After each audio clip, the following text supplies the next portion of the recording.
him to the terrible dance. He was cold now, so cold, but his head was clearer, as though all the confusion of the past couple of years had suddenly vanished. He felt strangely at peace as he lay down and fell asleep, his heartbeat slowing almost to a stop. He didn't hear the stealthy footsteps at the cave's entrance.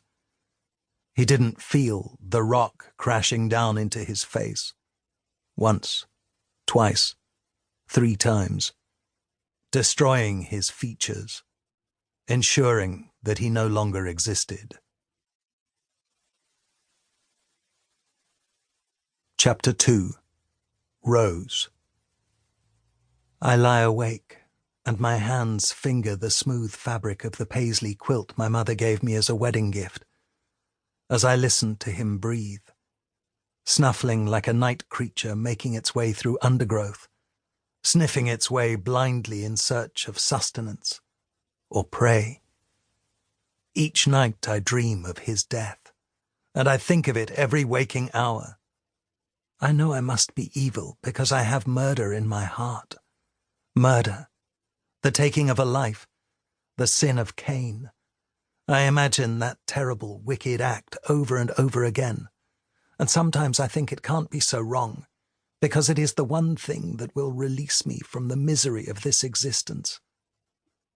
I turn over, finding myself trapped in my twisted nightgown, and I open my eyes to watch him in the moonlight that trickles in through the thin curtains.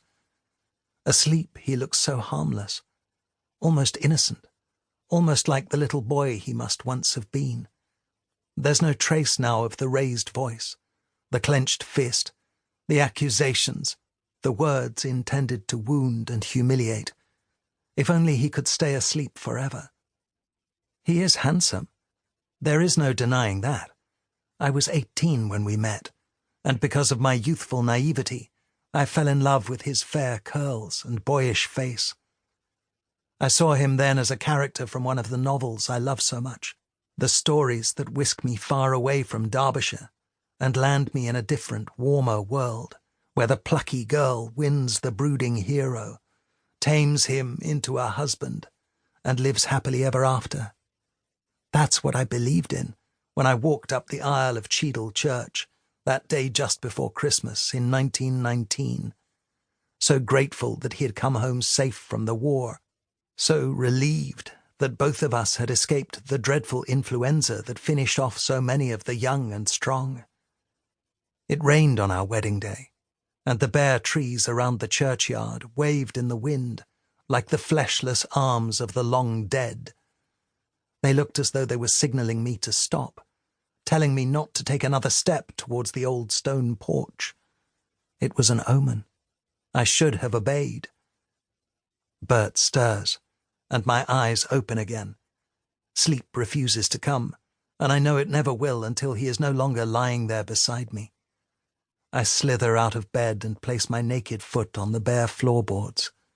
Their chill makes me rise on tiptoe as I creep towards the door. I try the icy brass doorknob, doing my best to make no sound, because I know he'll be angry if I wake him up. The knob twists noiselessly in my hand, and I pull it towards me, but the door won't budge. He has locked it again, and put the key beneath his pillow. I am a prisoner.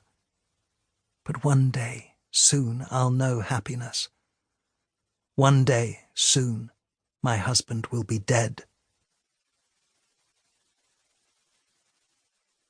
Chapter 3. Detective Inspector Albert Lincoln had once heard someone say that November was the month of the dead. But he wasn't so sure. It was early spring now, and the earth was returning to life, and yet death still haunted his waking thoughts. There were so many dead for him to mourn, hundreds of them, all khaki-clad, all smiling, all swearing it would be over by Christmas, all trying to stay cheerful, keeping their chins up as the great adventure turned into a nightmare of blood, mud, and rotting flesh. Sometimes he felt guilty that he had survived, even though a shell had left him maimed.